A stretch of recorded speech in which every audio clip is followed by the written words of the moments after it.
Happy Saturday, everybody. Today we are returning to Lakshmi Bai, Rani of Jhansi, and her role in the Indian Rebellion of 1857, which is also known as India's first war of independence. This episode is from March of 2011 with hosts Sarah and Deblina. And then Holly and I also talked about the rebellion back in August of 2017. But in that episode, we didn't talk about Lakshmi Bai or her role in it.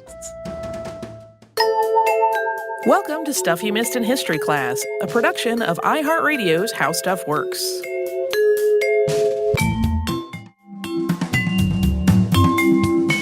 Hello and welcome to the podcast. I'm Deblina Chakraborty. And I'm Sarah Dowdy. And Sarah and I have been talking a lot this month, since it's Women's History Month, about real-life Amazons. And it's interesting, but when you're talking about female warriors, Joan of Arc is one who always comes up. She's kind of the big name among female warriors. Absolutely. And in case you're not familiar, Joan of Arc, of course, is a national heroine in France for leading an army to several victories during the 100 Years' War. And she's also a Catholic saint. She's had movies made about her, books written about her. She's uber famous. Way up there. But it's interesting. She's so famous that a lot of female warriors since then have been compared to her. And they've even earned the Joan of Arc nickname, attached to whatever country they're from. There are quite a few of them, actually. Yeah. For example, Augustina de Aragon is called Spanish Joan of Arc. And there's also a Vietnamese Joan of Arc. I think you guys have touched on her before. Yeah. And if I remember correctly, I'm pretty sure she predates Joan of Arc, which makes that kind of a strange title that you're getting that nickname after the fact. But whatever. What are you going to do? But this is all just to kind of set up today's episode, which is about India's Joan of Arc, a woman named Lakshmi Bai. Now, Lakshmi Bai, who is also known as the Rani of Jhansi, she became famous for her role in the Indian Mutiny of 1857, which is sometimes thought of as India's first war of independence, from the British, of course. And her life is uniquely wrapped up in all the factors that led to this rebellion. So that's kind of why we wanted to focus on her out of all these other Joan of Arcs today. Well, yeah, and I mean, another interesting fact about her is she's still quite important in modern India. She's considered a national heroine, and there are statues of her. Her story is told in things like novels and movies and ballads, just like Joan of Arc. I mean, how about that? Illustrated comics. I mean, she's a well-known figure. Yeah, I think Prime Minister Indira Gandhi even appeared as Lakshmi Bai in a political commercial in the 1980s. So she's kind of all over the place, all sort of different facets of popular culture. And her story has become the stuff of legend. And as we know with legends, a lot of times once history becomes legend, we sort of get a little murky on what's fact and what's fiction. So that's what we're going to look at today. We're just really going to consider who is Lakshmi Bai, what are the real facts about her, and why is she alternately known as India's Joan of Arc and India's Jezebel, depending on who you ask. Yeah, I bet y'all didn't see that one coming. So we're going to start at the beginning, talk a little bit about her childhood, because it really lays a pretty strong groundwork for the woman she becomes. She was born November 19th, 1827, to a Brahmin family in Benares, which is in northern India. And it was a good family. It was even maybe a prominent family, but they didn't really have that much money, it seems. According to Rainier Jaros's biography, The Rani of Jhansi, Rebel Against Will, they didn't have that much money because her parents had left their home in Maharashtra in central India in exile because the ruler there was banished by the British. So while they had been high-ranking and while her father had been high-ranking, he might have had a little trouble reestablishing himself in a new part of the country and never really attained that high of an income. Yeah, so that just kind of sets up her family for you. But Lakshmi Bai's original name was Manikarnika, and her parents called her Manu.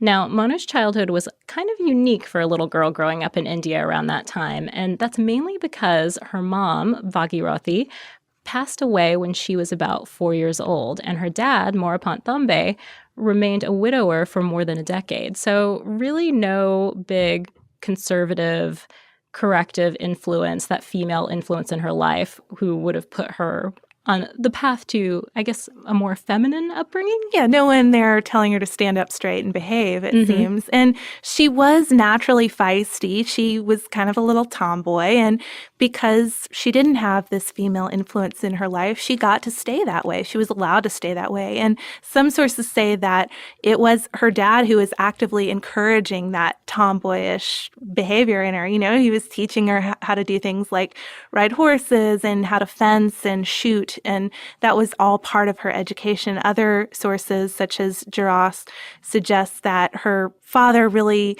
he just might have not been in the picture enough to be that closely watching her education. Yeah, so she got to kind of run free Let her and do run whatever wild, she yeah. wanted. So what is known about her, though, regardless of what really happened, is that she became a very skilled rider and learned how to use weapons, and most likely did this before she got married, because it would have been very inappropriate for a woman who was a traditional Maharaja's wife to do these things, especially because she, quote, rode a horse like a man.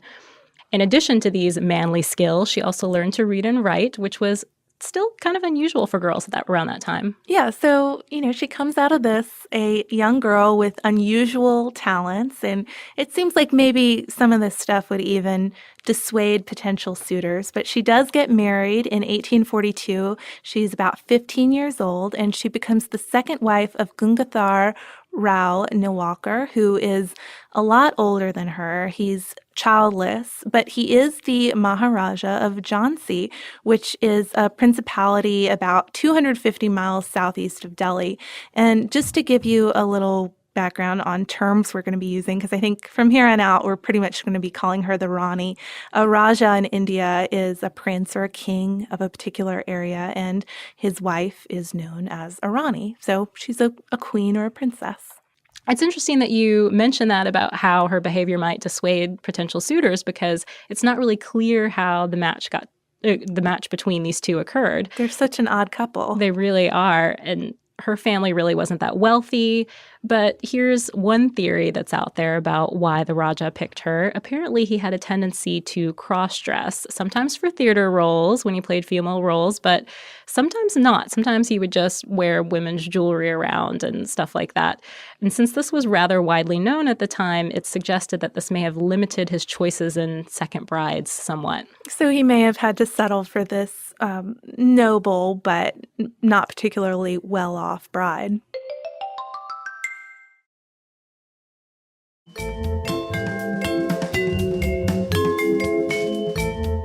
After her marriage, Manu starts going by the name Lakshmi Bai, and this suggests a reverence for the goddess of prosperity and happiness. So Lakshmi was the patron deity of her husband's family, and this would have made sense for her to change her name like this. Yeah, it was a good move. And she really did seem to embrace her role as Rani. She sort of put aside what she was used to doing pretty easily, it seemed, and tried really hard and for a very long time to have a child and an heir. And it didn't happen. I think years and years went by. But finally, Lakshmi Bai and the Raja took a journey in 1851, kind of a pilgrimage to sacred Hindu sites. And not long after that, she got pregnant and gave birth to a son. And you can imagine this couple was incredibly excited now to finally have an heir and a son at that. But unfortunately for them, that excitement didn't last very long because the baby died at only 3 months old, and they didn't know why it happened. He just died suddenly. And they were unfortunately not just in trouble for personal reasons after that. Yeah, I mean, they're personally they're grieving, but there are other consequences as well, and that's because of something called the doctrine of lapse. They now have to worry about this too. So here's a little background on the doctrine of lapse. It's a formula that was devised by Lord Dalhousie, who was Governor General of India from around 1848 to 1856. And the doctrine, it reflected this general desire on the part of the British to expand the territory that they had in India. And just to give you a little bit of background on, I guess, Indian custom before that time. Family politics, exactly. According to Indian tradition, a ruler who didn't have any natural heirs could adopt a person who would then have all the personal and political rights of a son. So, for example, the Rani of Jhansi himself had been an adopted heir, so there was precedent for it there. However, Dalhousie, with this new doctrine, he basically asserted Great Britain's right as the paramount power to approve adoptions. So what it did is, in practice, it gave the British the opportunity to reject a lot of last-minute adoptions and therefore take over this territory. Yeah, to step in and collect land piece by piece, which was obviously what their greater policy was. Exactly, but this didn't stop the Rani and the Raja from trying to do the same thing. In 1853, Gangadhar Rao becomes seriously ill and adopts a distant 5-year-old cousin named Damodar Rao as his son. And he draws up adoption papers and a will which named the boy as the heir and the Rani as his regent. And he presents them to Major Ellis, who was serving as an assistant political agent at Jhansi at the time. And this was all done on November 20th, 1853.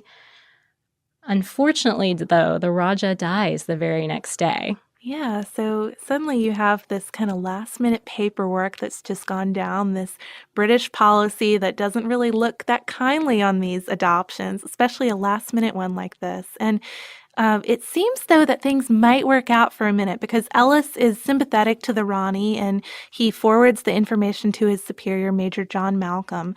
But Malcolm, even though he's not that keen on the idea of the Rani being regent, he still describes her to Dalhousie as, quote, a woman highly respected and esteemed, and I believe fully capable of doing justice to such a charge. So it still seems like maybe the British are going to get behind this particular adoption at least. Yeah, unfortunately, though, Dalhousie refuses to acknowledge Damodar Rao as heir, and the new British superintendent, Captain Alexander Skene, comes to Jhansi and takes control under the doctrine of lapse without any opposition. So British are now in control, and it seems that the Rani is out of luck. Yeah, the estate's tied up, and she's allowed to keep the town palace as a personal residence, but she loses all of the country estate, and she only gets this annual pension of about 5,000 rupees, and from that, she's expected to pay her husband's debt, so not a good deal at all. So she doesn't accept it.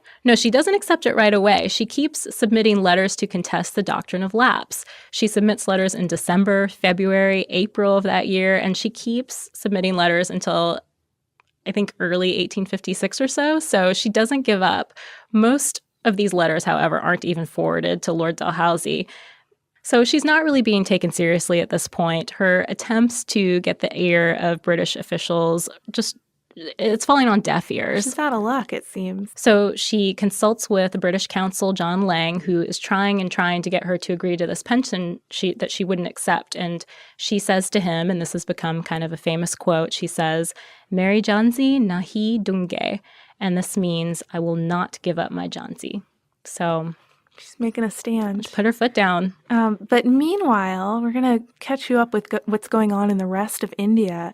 There were tensions mounting among the sepoys, which were Indian troops in the British East India Company Army. And actually, Candace and Jane, a very long time ago, did an episode on the East India Company.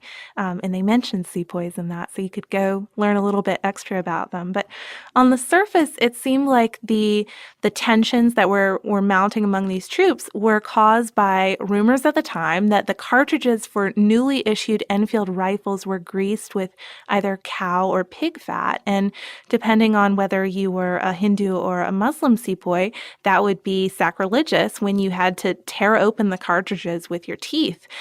So the fear was that the British were doing this on purpose. They knew that this was likely to cause religious-related offense, and they were doing it to undermine the sepoys' faith and eventually make it easier for them to convert them all to Christianity.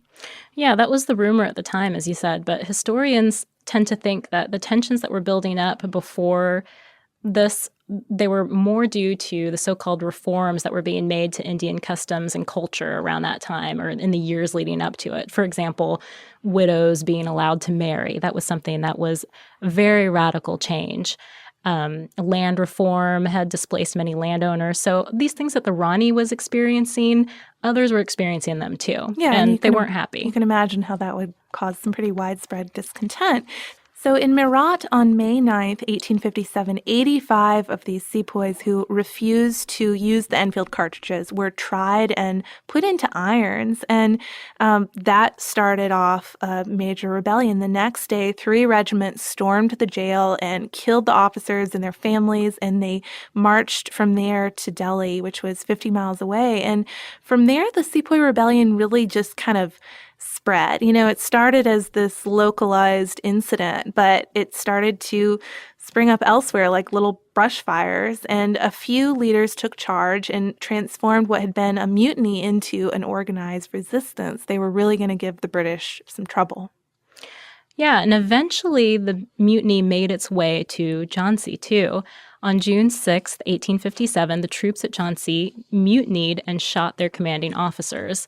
Captain Skene, at this point, he gathers all the Europeans in the city, which there were 66 of them, and that included about half of them, I think, were women and children. They took refuge in the fort, which was pretty well designed as a defense. It could withstand a siege, and it had an internal water supply, but they really didn't have that much food at all, so it wasn't going to be a long-term solution to this standoff. Couldn't afford to stay there long. So on June 8th, Skene leads the British out of the fort, and they were massacred. By June 12th, the mutineers had left Jhansi for Delhi. So a bad situation. A very bad situation. And considering how unhappy the Rani had been with the government, many British people believed that she was behind the mutiny. Yeah, but there was never any real proof from this, and as we're going to see, it certainly did not benefit her in any way, but still people were suspicious. This is where the Jezebel part of the title comes from. So she sent a letter afterwards. She knows that people are suspicious of her, so she sent a letter to the British authorities, and she recounted everything that had happened to her, and she said, among a lot of other things, quote, that they, the mutineers, afterwards behaved with much violence against herself and her servants and extorted a great deal of money from her.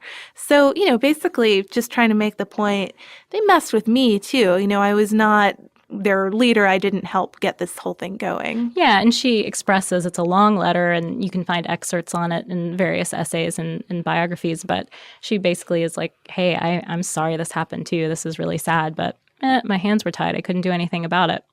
She sends another letter later saying that there was anarchy in Jhansi, and she asked for orders from the British, and they issued a proclamation authorizing the Rani to manage the district until they could send soldiers there to restore order. And I was really surprised by this part because up until now, the British have been trying to strip her of any power she had, and here they are authorizing her to raise an army.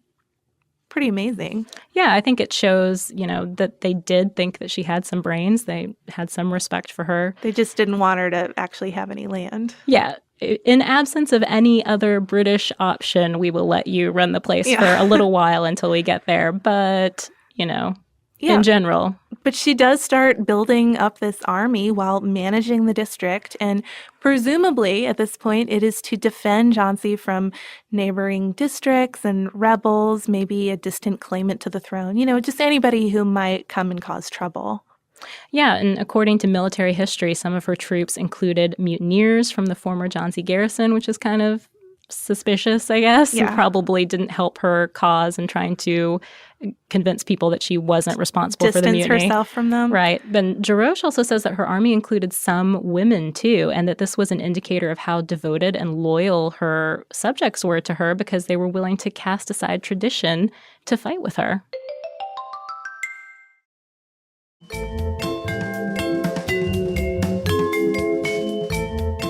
Speaking of tradition, we need to mention the appearance of this woman, too, and her mannerisms, because she cut quite a figure, to say the least. She's been described as being fair and handsome, even though, according to most of the British men who described her, her face was a little on the round side. But she, quote, had a noble presence and figure and a stern expression. And instead of following the traditional customs of widows at the time and dressing all in white and not wearing any jewelry, she came out wearing men's clothes sometimes, this coat of dark blue, a beautiful turban on her head, and this embroidered cloth around her waist, and a jeweled sword. She must have been pretty amazing looking, especially out leading an army. Yeah, definitely. And she, I guess, had some moves too. People have said that they saw her practicing her skills on horseback and with her weapons out, while she was getting this army together. And one of her signature moves, which I love, I think I was trying to remember this for you earlier, but couldn't remember it. It was that she would be on a horse and twirling a saber in each hand with the reins of the horse in her teeth. Oh, wow. So very skilled indeed. That would be really scary if you saw someone coming with two sabers. Yeah. I'd be worried about my teeth, though, if that were me. I would too. You might go over a little bump or something.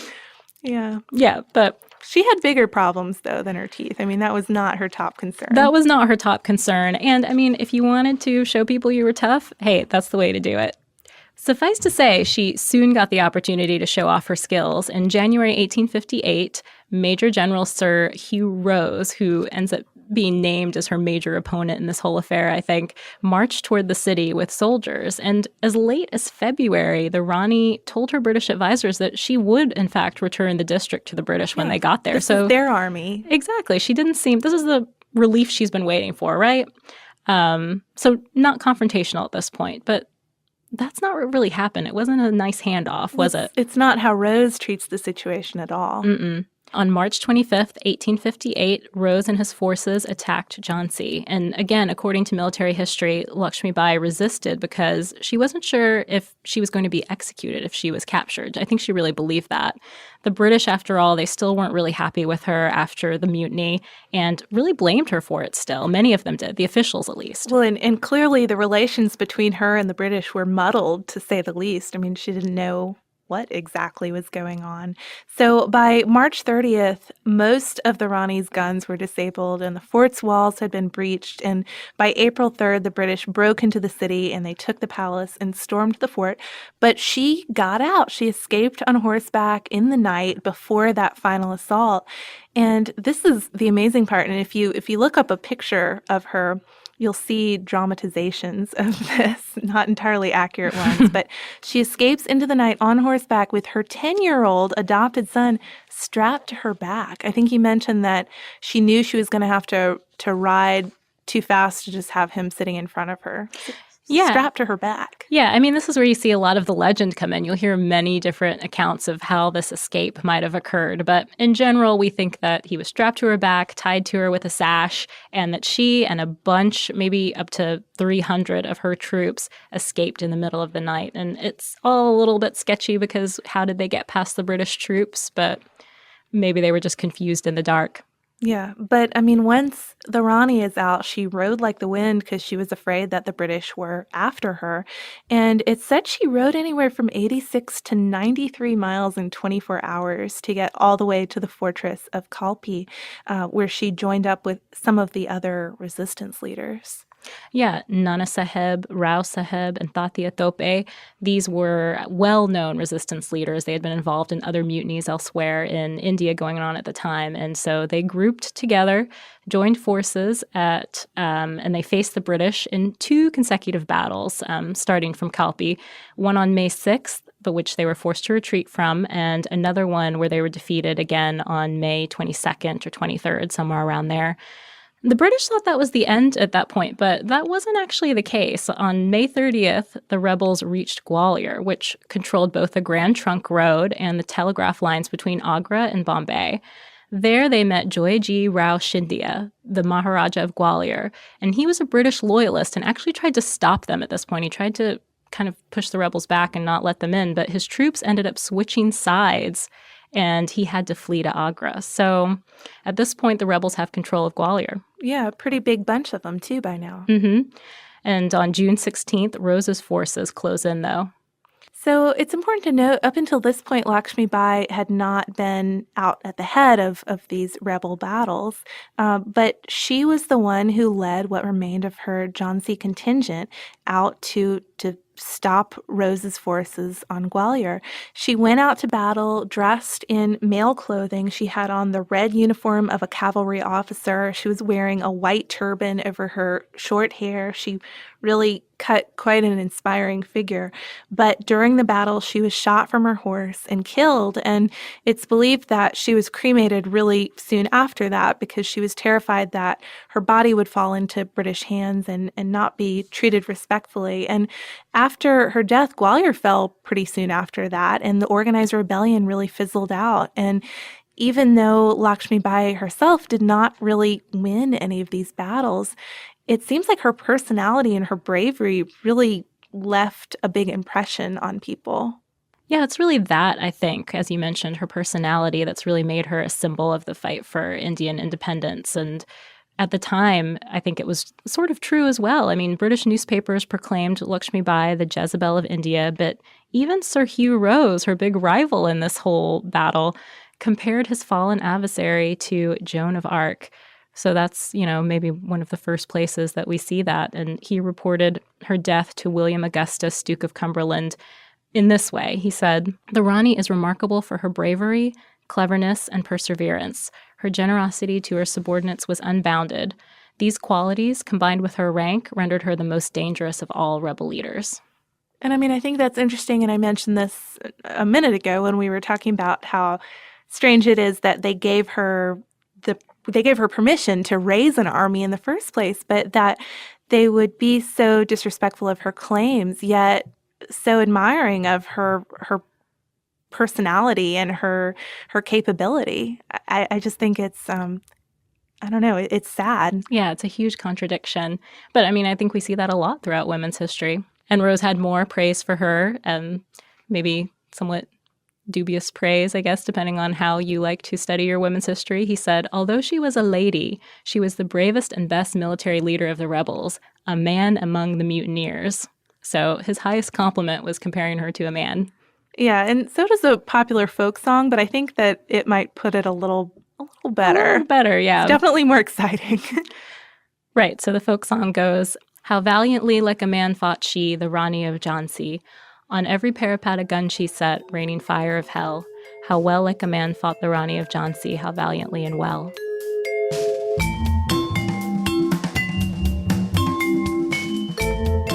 Thank you so much for joining us on this Saturday. If you have heard an email address or a Facebook URL or something similar over the course of today's episode, since it is from the archive, that might be out of date now. You can email us at historypodcast@howstuffworks.com, and you can find us all over social media at Missed in History. And you can subscribe to our show on Apple Podcasts, Google Podcasts, the iHeartRadio app, and wherever else you listen to podcasts. Stuff You Missed in History Class is a production of iHeartRadio's How Stuff Works. For more podcasts from iHeartRadio, visit the iHeartRadio app, Apple Podcasts, or wherever you listen to your favorite shows.